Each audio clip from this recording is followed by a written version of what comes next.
Hello friends, welcome to ऐसे classes. Friends, आज का हमारा टॉपिक है repo rate versus reverse repo rate. आज हम रेपो रेट और रिवर्स रेपो रेट को अच्छे से डिटेल्स में देखेंगे और इनके बीच क्या डिफरेंस है वो भी देखेंगे। तो चलिए फ्रेंड्स, आज की क्लास स्टार्ट करते हैं। दोस्तों, ये है आरबीआई और जैसा कि हमें पता है इसके अंडर बहुत सारे बैंक आते हैं, जैसे कि एसबीआई, पीएनबी एक्सेट्रा, बहुत सारे बैंक। ठीक है, इन सबको आरबीआई के नियम के हिसाब से चलना पड़ता है।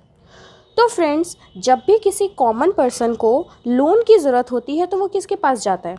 तो वो इन कॉमन बैंकों के पास जाता है, जैसे कि एसबीआई, पीएनबी, एचडीएफसी, मतलब जिस भी बैंक के पास जाते हैं हम लोग लोन लेने के लिए। क्यों जाते हैं? क्योंकि हमारे पास रुपए की कमी हो जाती है। हमारे पास जब रुपए ख़त्म हो जाते हैं तो हम इन बैंकों के पास जाते हैं लोन लेने के लिए। लेकिन फ्रेंड्स, क्या अभी आपने सोचा है कभी कि अगर इन बैंकों के पास भी पैसे ख़त्म हो गए तो ये किसके पास जाएंगे? तो ये जाएंगे अपने भी ऊपर वाले बैंक, यानी कि हमारे central bank reserve bank of India के पास। इसीलिए रिज़र्व बैंक ऑफ इंडिया को लेंडर ऑफ लास्ट रिजॉर्ट भी कहते हैं, क्योंकि जब ऐसा सिचुएशन आता है जब बैंकों के पास पूरी तरीके से लिक्विडिटी की कमी हो जाती है, पैसे की कमी हो जाती है, तो ये अपने बैंक के पास जाते हैं और बदले में लोन मांगते हैं। और आरबीआई इन्हें लोन तो दे देता है, लेकिन इसके ऊपर चार्ज करता है कुछ इंटरेस्ट, कुछ रेट चार्ज करता है। क्यों चार्ज करता है? क्योंकि आरबीआई को अच्छे से पता है कि मैं जो भी पैसे इसे दूंगा वो इस पैसे को इसे देगा, और जब एसबीआई कॉमन मैन को पैसे देगा तो वो उससे कुछ इंटरेस्ट चार्ज करेगा, सपोज़ 8% चार्ज करेगा। तो ये सोचकर आरबीआई इन बैंकों से भी इंटरेस्ट चार्ज करता है। जैसे आरबीआई चार्ज करता है 4% और बैंकों ने कॉमन मैन से चार्ज किया 8%, तो जो 4% का डिफरेंस बचा वो इन बैंकों की अर्निंग होती है। दोस्तों, बैंक जो हैं वो अर्निंग कहाँ से करते हैं, वो अपना इनकम कहाँ से करते हैं? तो वो अपना इनकम इंटरेस्ट से करते हैं। जो हम लोन लेते हैं, ईएमआईज़ पे हम जो सामान लेते हैं, तो बैंकों की इनकम इसी से होती है। तो यही है रेपो रेट। जिस रेट पर आरबीआई, एसबीआई, पीएनबी या फिर जितने भी बैंक हैं इन लोगों को लोन पे करता है, उस इंटरेस्ट रेट को ही हम रेपो रेट कहते हैं। Repo rate. दोस्तों, रेपो रेट का फुल फॉर्म होता है रीपर्चेजिंग ऑप्शन। हमें ये जानना बहुत ज़रूरी है कि रेपो रेट का फुल फॉर्म होता है रीपर्चेजिंग ऑप्शन रेट। अब हम जानते हैं कि रिवर्स रेपो रेट क्या होता है। तो दोस्तों, जैसा कि रिवर्स का मतलब होता है उल्टा, यानी कि यहाँ पर एसबीआई को पैसे की ज़रूरत थी और उसने आरबीआई से लोन मांगा, लेकिन अब क्या होगा कि यहाँ पर ये लोन मांगेंगे नहीं, बल्कि ये लोन आरबीआई को देंगे। यही होता है रिवर्स रेपो रेट। यहाँ पर जो बैंक हैं इनके पास जब लिक्विडिटी बहुत ज़्यादा हो जाती है तो उन लिक्विडिटी को ये लोग ऐसे ही बेकार नहीं पड़ी देने रहते। लिक्विडिटी का मतलब होता है तरलता, कैश।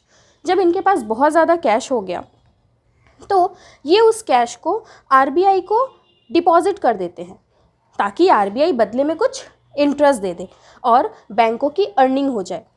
तो यहाँ पर क्या हो रहा है फ्रेंड्स कि आरबीआई लोन ले रहा है और रेपो रेट में आरबीआई लोन दे रहा है, जबकि रिवर्स रेपो रेट में आरबीआई लोन ले रहा है। बस यही होता है इसके बीच का डिफरेंस। दोस्तों, जब रेपो रेट होता है उस टाइम पर जो बैंक्स होते हैं उन्हें कुछ सिक्योरिटीज़ आरबीआई के पास जमा करनी पड़ती है, और जब वो अपने लोन का पैसा छुड़ाते हैं तो वो सिक्योरिटी वापस खरीद सकते हैं। लेकिन स्टार्टिंग में इन्हें अपनी सिक्योरिटी आरबीआई बैंक के पास गिरवी रखनी पड़ती है। उसी तरीके से जब आरबीआई इनसे लोन लेता है तो ये भी बदले में अपनी कुछ सिक्योरिटी इनके पास जमा कर सकता है। दोस्तों, जब आरबीआई इंटरेस्ट लेता है तो वो 4% लेता है, जबकि रिवर्स रेपो रेट में आरबीआई जब इंटरेस्ट देता है तो वो कम रेट पर देता है। क्यों? क्योंकि यहाँ पर आरबीआई को पैसे की ज़रूरत नहीं है। यहाँ पर आरबीआई सिर्फ पैसे को सिक्योर्ड जमा कर रख रहा है, जिससे वो दूसरे बैंकों को इंटरेस्ट दे सके और उन बैंकों की कुछ अर्निंग हो पाए। लेकिन रेपो रेट में बैंकों को पैसे की ज़रूरत होती है, इसीलिए यहाँ पर इंटरेस्ट रेट ज़्यादा होता है। तो हमेशा रिवर्स रेपो रेट का जो इंटरेस्ट रेट होता है वो रेपो रेट के कंपैरिजन में कम होता है। और दोस्तों, जो रेपो रेट होता है वो 2 से लेकर 14 दिन तक के भीतर में दिया जाता है। मतलब बैंकों को 2 से लेकर 14 दिन के अंदर में अपनी सिक्योरिटी को छुड़ानी पड़ती है। मतलब आरबीआई के जो पैसे हैं वो 2 से लेकर 14 दिनों में वापस करना पड़ता है। तो बेसिकली जब आरबीआई बैंकों को लोन देता है, ये हुआ रेपो रेट। तो दोस्तों, एक होता है बैंक रेट और एक होता है एमएसएफ रेट। ये सब क्या है? तो दोस्तों, ये भी सेम है। यहाँ पर भी आरबीआई बैंकों को लोन दे रही है, लेकिन बस टाइम पीरियड का डिफरेंस है। जैसे कि रेपो रेट में 2 से 14 डेज़ है, वैसे ही एमएसएफ में सिर्फ ओवरनाइट यानी कि 1 डे, सिर्फ 1 डे के लिए लोन देता है आरबीआई। मतलब सबसे शॉर्टेस्ट स्पैन ऑफ टाइम जो है, सबसे कम समय के लिए जो लोन देता है वो एमएसएफ में देता है।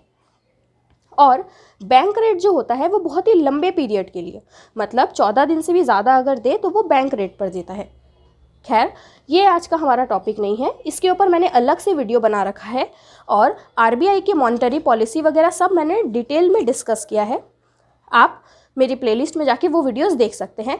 उसमें आपको आरबीआई की मॉनेटरी पॉलिसी, महंगाई कैसे बढ़ती है, मैंने सब पे वीडियो बना रखा है।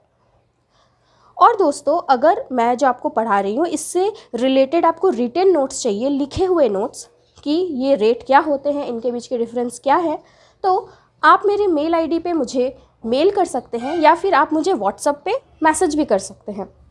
आपको सारी डिटेल्स नीचे डिस्क्रिप्शन बॉक्स में मिल जाएगी। तो दोस्तों, अब हम इसके बीच का डिफरेंस देखते हैं।